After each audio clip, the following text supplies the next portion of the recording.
Hi, everybody, and welcome to the Dr. Psych Bomb Show. Today, I'm going to be talking about the fact that age is not just a number and who believes this and how I've seen in couples work, particularly that it can sabotage people's relationships. Before that, please do subscribe. The most recent subscriber episode was There is No Way to Be a Loving Husband Without Doing Chores. And there's over 100 more subscriber episodes. Also, separately, there is a Facebook group that you can join, and that is filled with people who like to talk about things like this. Now, if you tell me that you wish that you could join the Facebook group for free or have the podcast for free based on joining the Facebook group or the inverse, well, okay, that is, you're entitled to your feelings, but that's just not how the world works because Facebook is separate from Spotify. So it is always within your control whether or not you choose to subscribe or join the Facebook group. Both of them together would be $11. So I think it's really worth $11. $11 is not much per month. But if you don't think so, then you don't have to tell me that in an email. you could just feel it, and I hear you from here without us having to interact about it. Anyway, so let's move on. So age isn't just a number. Who are the people who say age is a number? Which do you guess? Do you guess it's men or women? I'll pause. Well, it's men. Because as I talk about all the time, women have a different kind of perception of time and age and biology because usually always they've gone through menarche, which is the first period that you have, and since about age 12 on average, every month their whole biology changes and they feel very differently. So like they know that at different times they feel differently. Time has to do with how you feel. And then even women that are not massively impacted or impacted much at all by their periods or their time of the month or PMS are impacted by pregnancy and nursing. And women, have a baby in them for 10 months and then they nurse after that frequently. And your body is like so different. And there's nothing that's similar about a woman who's 8 months pregnant and a woman who's 3 months pregnant and a woman who's not pregnant. Those women are all very different, and that is due to the passage of time. Also, women are more attuned generally to the passage of time in their children. So they're the ones who still says, like, I have a 37-month-old or something, and not men as much. So generally, women are more attuned to life goes on, we change, biology changes us, etc. And then, of course, comes perimenopause, where you feel very different. And I talk about this in the Women's Biology Across the Lifespan podcast and how women's brains and bodies change in their 40s podcast, and my menopause podcast. Certainly menopause makes women realize that age is not just a number. So women are more attuned to this kind of thing. Whereas men, they can be kind of similar in their 30s and 40s, especially if they're delusional. So that brings me to my point, which is that if you have narcissistic qualities, and I definitely, don't condone the overuse of narcissism, same as the overuse of gaslighting and all of these terms. There was just a recent article about this in the Times, I believe, about how all these are overused, and that's accurate. But there are certainly people with narcissistic traits, or you could just call them self-absorbed people, and those people like to tell themselves that they're the same at age 50 as they were at age 30. Now, no, they're not, because that isn't how time works, that isn't how numbers work. So you're not the same person. You're closer to death. So if you really feel the same, that's not good. That means that over 20 years, you've had no deep transformational change. You don't feel wiser and older at 50 than at 30. Holy shit. That's not something to brag about. That's something to get into therapy for ASAP. So if a woman who's 50 is partnered with a man who's 50 and she just went through menopause and he's still saying he feels like he's 30, well, you could imagine they're in an emotional May-December romance that she don't want to be in. So this can stop particularly men who are usually the ones who think like this. It can stop them from seeing the reality, which is they are close to being grandparents. And this isn't their time necessarily as a married couple to be having like the most like fun, like sexual adventures of their life. That shit has probably already happened, and your penis isn't what it was when you were 30, when you're 50. Your erections, you may be able to convince yourself with Viagra, but you still do have to take Viagra and wait and hope you don't have like that, 24-hour erection that rushes you to the ER or whatever. This happened to people that I work with at times, but not that often. Don't go hysterical about it, but it certainly has happened. It's a side effect. Sometimes it just won't go away. But the point is that you're not the same. So when especially guys try to say that they're the same and the woman is like, literally, I am postmenopausal, like my body hurts all the time, I don't have a sex drive, I'm willing to try to be like an active older couple with you, but I'm not willing to say that we're a younger couple, then there can be an issue. So what does it look like to get older? Well, usually your body starts to fail more. You have more pain. Things don't work the way that they should. You end up with more health concerns. That's just generally. If, of course, you're a guy who's on like testosterone and, Viagra, then you can tell yourself that this isn't happening, but it's still happening. You don't look to a 30-year-old woman like a 30-year-old man. You just don't. That's the truth, is that a 30-year-old woman who marries a 50-year-old man assumes she's going to be a young widow. And that's the reality. And she may be okay with that, but she knows it. It's kind of like it's the emperor's new clothes.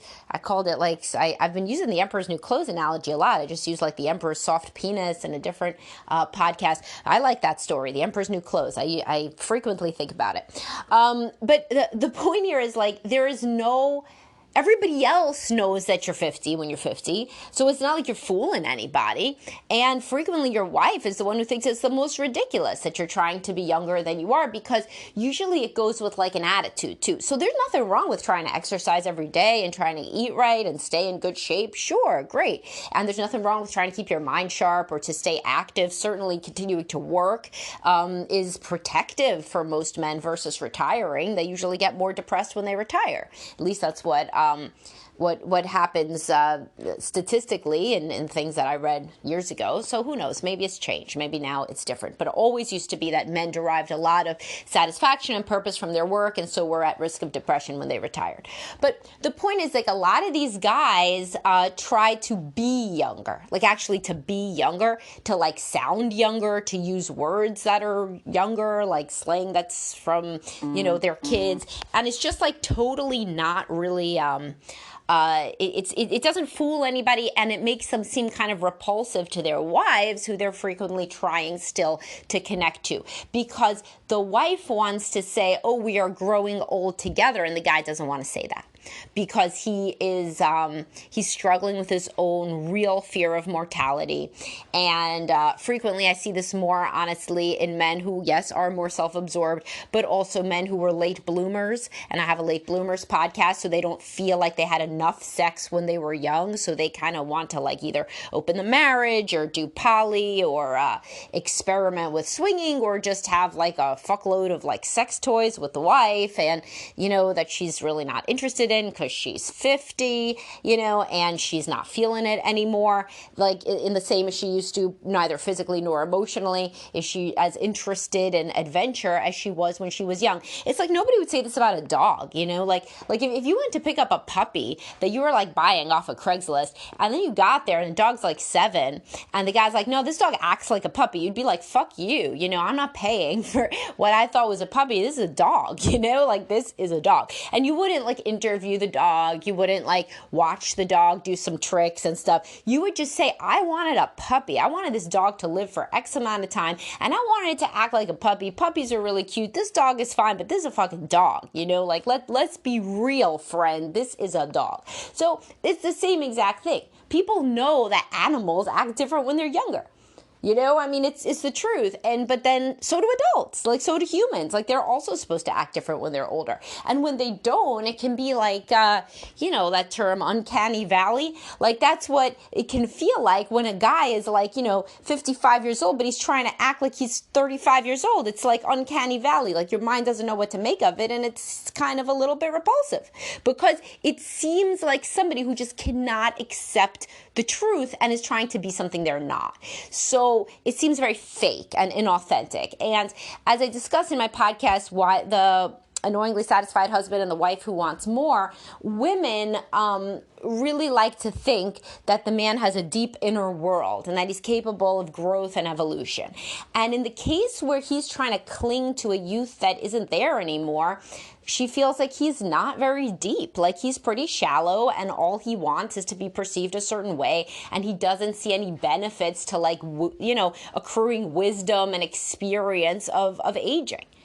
And he can't accept reality. And not being able to accept reality is something that is not going to garner a lot of respect. Not from your wife, but also not from those around you. Those around you, though, they say whatever you want them to say, because people try to get along with each other. But in the intimate relationship, the only one who's going to really call you out is going to be your wife. And if she's the type that doesn't call you out, she may still be kind of turned off, but not really verbalize it.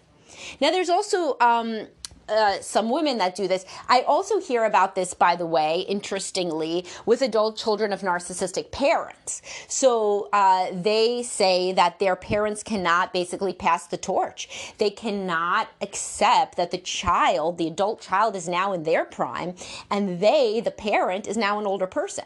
So these are women who still try to dress exactly the same way as their daughter, down to like the mini skirt and the tube top or whatever.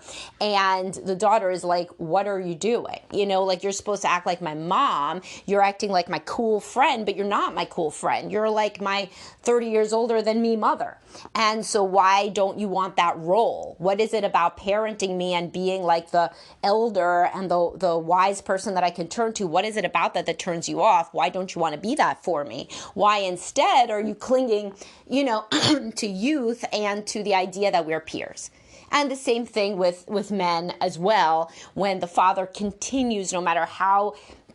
It usually goes like, I see it more with like jobs and like knowing things about the world. Like the guy will go like buy a house, right? And the dad can't just say, good job, it's a nice house. He'll say, well, what mortgage, like what rate did you get on the mortgage? Oh, really? Because, if you would have gone with my guy, or like, oh, this house, I don't know if I would have bought a house from that year. Like, it's like the father, he cannot just say, wow, good job. You are a grown up. You're a grown man, you bought a house, great. Instead, it's like the father still has to be like the expert. Like he cannot basically say, you, the man, my son, you are now a man in the prime of your life and you are doing things that I will respect. Instead, there is no respect. The respect only has to go one way, and the father is still acting like he is the father of a child.